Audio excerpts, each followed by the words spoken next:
Hello, dear student.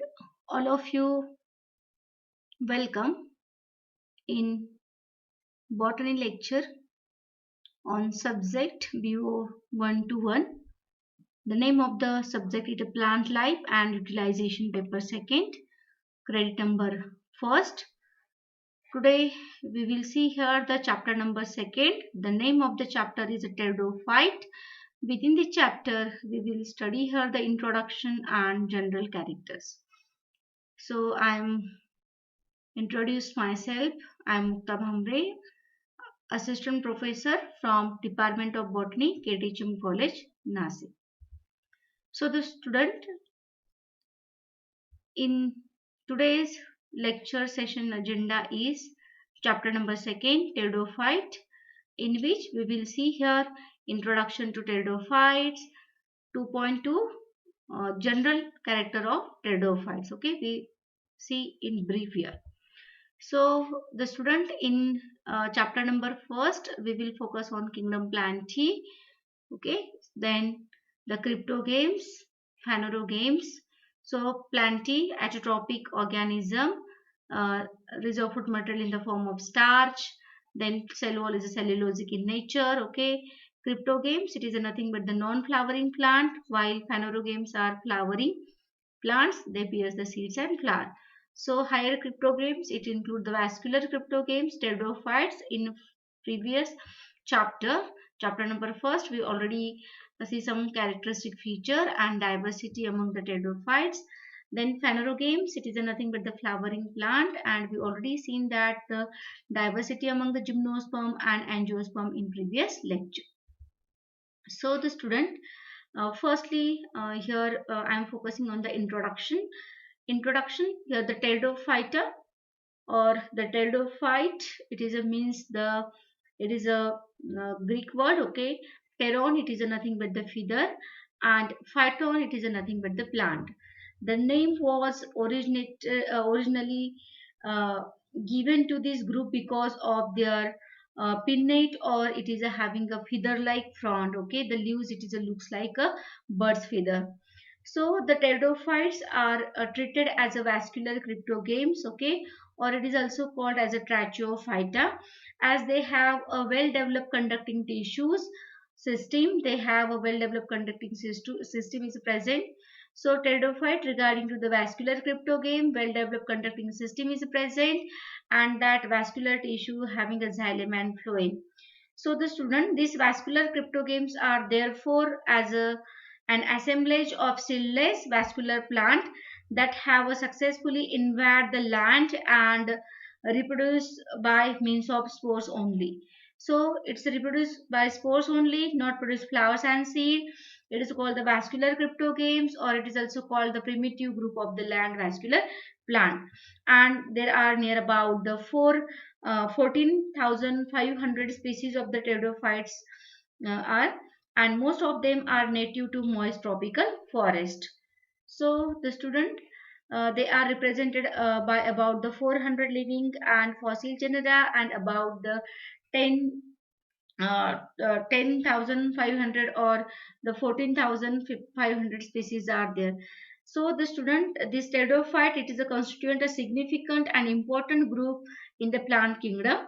They are first true land vascular plant. Remember that MCQ is asked. Okay, they offer the very favorable material for the study of the various adaptations that have made the colonization of the land possible for the plant.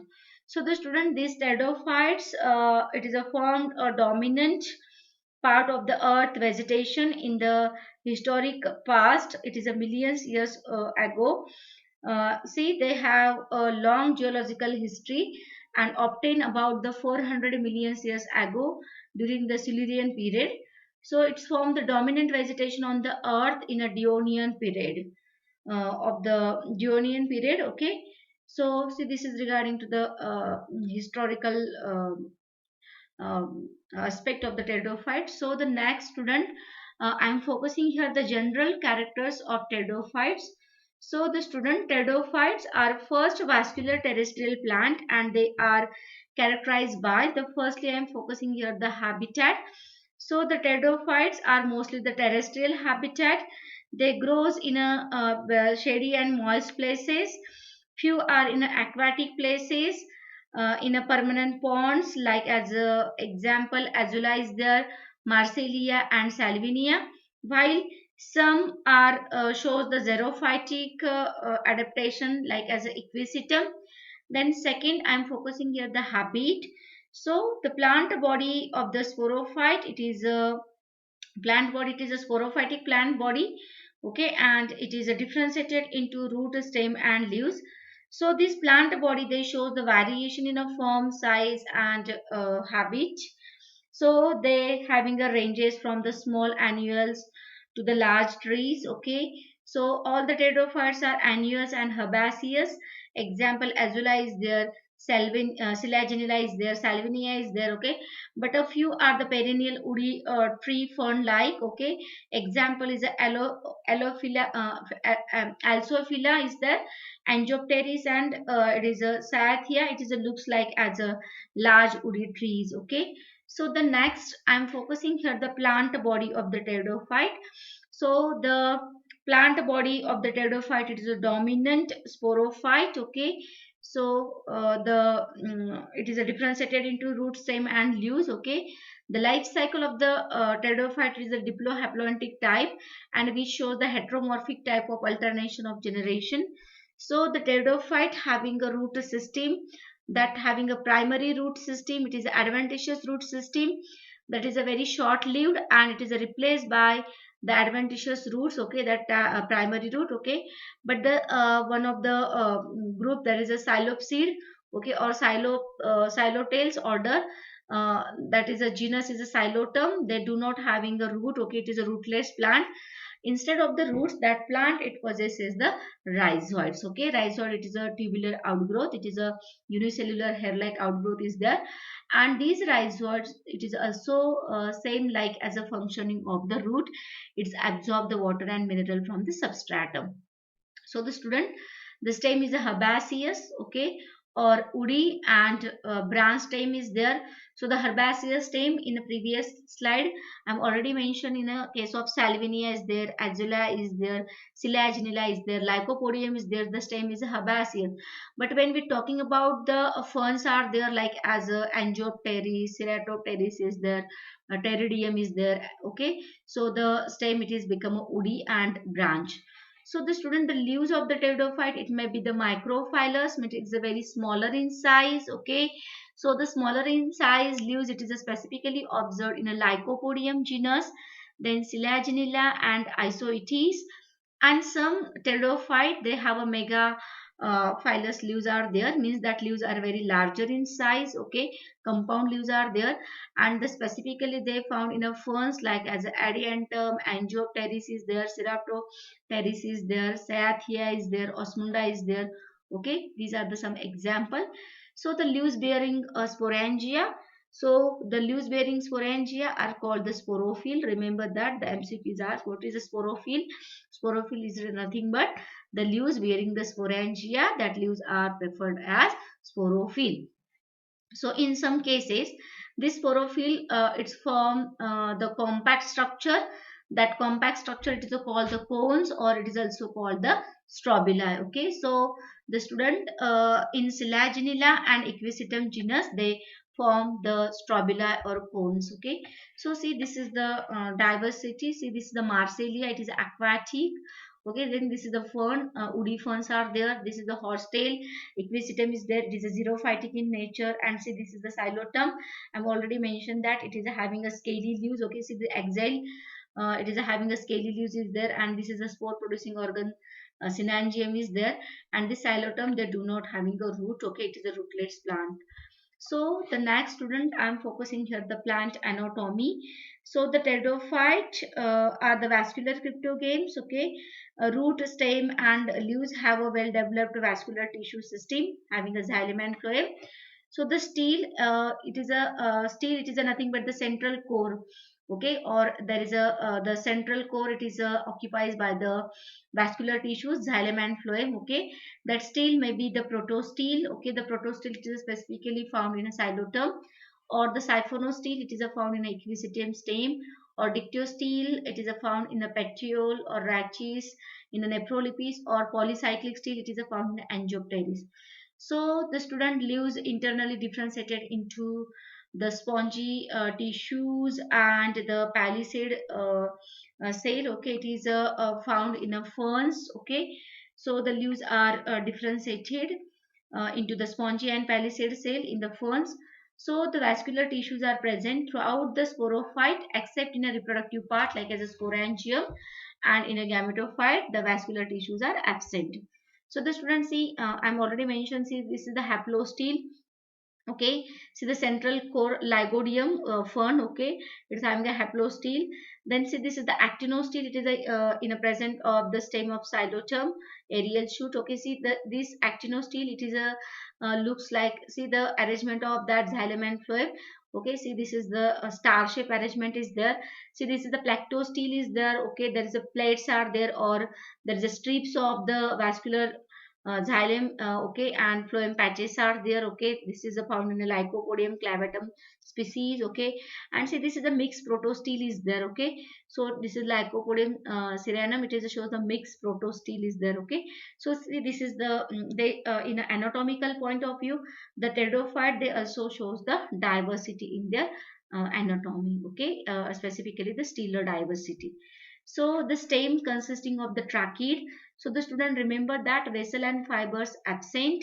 Okay, only tracheids are present. Okay, the phloem consisting of only the sieve cells. Okay, secondary growth is absent. Student, only here the one exceptional case is there in isoetes, the pteridophyte. Okay, it is a onion like, or it is a the garlic like. Okay, plant. Okay, it is a shows the secondary growth, but remaining pteridophytic member they do not having the secondary growth due to the absence of cambium. So the student, next I am focusing here the vegetative reproduction. So the vegetative reproduction, it takes place by means of the bulbils. That bulbils, it is specifically found in a Lycopodium, or that bulbils, or it is also called as a tubercles, or it is also called as a resting bud. That bulbil or that tubercles or that resting pod. Okay, so birds they detach from the parental plant. Okay, and when it's placed on the suitable substratum, then it's undergoes the germinate to produce the new Lycopodium plant. So the student, next I am focusing here the asexual reproduction. So the sporophyte produce the asexual reproductive bodies. That asexual reproductive bodies, it is a nothing but the spores. Okay, so the spores are produced in a sporangium. Inside the sporangium, okay, they produce the meiospore. This sporophyll containing the sporangia. The sporangia bearing structure are grouped into the cone like structure. It is known as a strobili, or it is called the sori. And this plant may be homosporous, or it is either heterosporous. So the student, according to the development of sporangia, the sporophyte, it is classified into the two groups. It may be the eusporangial type of development of sporangium. That means that sporangia develop from a group of cell. Example, Selaginella and Equisetum. And another type of sporangial development, it is a leptosporangiate type. It means here the sporangia are formed by a single cell. Example is Ophioglossum is there, Azula, Marsilea and Peridium. So the student, the sporophyte, it may be homosporous. That means all the spores are similar in size and shape, all are alike. Okay, example is a Nephrolepis and Diopteris, Angiopteris, Seraptopteris, Osmunda. All these are the homosporous plant. Then heterosporous means they produce the two different types of spore. One is the microspore and another is a megaspore. Example, there is a Selaginella, Marsilea and Azula. In a heterosporous form, they specifically produce the two different types of spore, develop in a two different types of sporangia. Microsporangium, they produce the microspore, while the megasporangium, they produce the megaspore. So the student, microspore, they are very huge in number, large in number, and they having a very minute in size. As compared to the megaspore, they are larger in size and they are very less in number. It is usually 4 in number. Okay, so the student, next I am focusing here the sexual reproduction and gametophyte development. So the spore germinate into an inconspicuous free living photosynthetic thalloid gametophyte is produced. That thalloid gametophyte is called the prothallus. So the gametophytic thallus, it is having a rhizoids, they do not having a roots, okay, and it is having a chlorophyll tissue, and that's why that gametophyte, it is completely independent.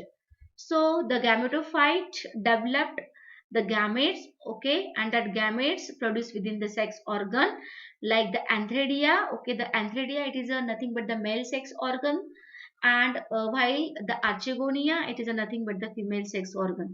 So the student antheridia, they produce the anthezoids, okay, multiflagellated anthezoids are there, and archegonia, they produce the egg. So the student, this antheridia, okay, liberate the anthezoid, okay, and that anthezoid swim within the water, okay, then water is essential for fertilization. So this anthezoid, it is a fuses with the egg, and egg, it is produced by the archegonia, and resulting of that fusion, okay, fertilization to form the diploid zygote. So the zygote, it is a function as a mother cell of the sporophytic generation. The next I am focusing here the embryogeny. So the zygote or ooze pair, it is a divide to form the embryo.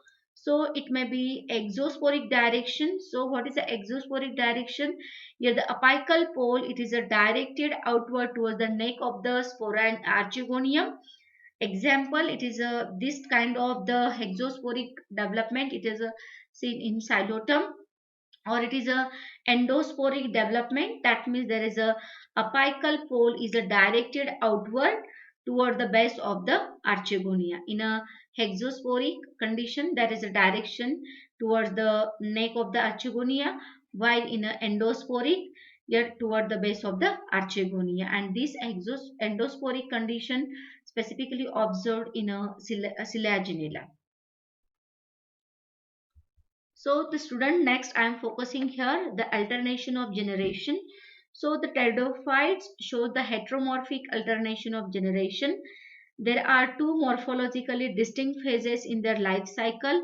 One is the sporophytic phase is there, and another is the gametophytic phase. So this sporophytic phase, it is a long lasting phase. It is independent because it's having a rhizoids and chlorophyll tissues. And see this sporophytic phase, it is a dominant phase. The another second phase, it is a gametophytic phase. It starts after the spore undergoes the germination, and it produces the prothallus and contain the male antheridia and female archegonia. So it is a reproductive bodies, and these reproductive bodies, they produce the male and female gametes. So the male and female gamete fuse to form the diploid zygote or ooze pair. The ooze pair, it is a mother cell that start the sporophytic generation. So the student, remember that in a pteridophyte, the life cycle is a diploidic and it is a heteromorphic alternation of generation. So the students, see this is the pteridophytic diversity. See this is the Angiopteris is there. This is the Osmunda is there. Okay. So this is the Cyathea is there. Okay. And see this is the uh, uh, there is a Brachypteris is there, and this is the Pictogramma form is there. So see this is all these are the woody ferns are there. Woody ferns. It is a tree like habit. Okay. So see this is regarding to the diversity of the sporophyte. So the student, in this lecture only we covered the introductory part, okay, introduction of the pteridophyte, and we already seen the general characteristic feature of the pteridophyte. So the student, in our next lecture we will focus on classification of pteridophyte. Thank you.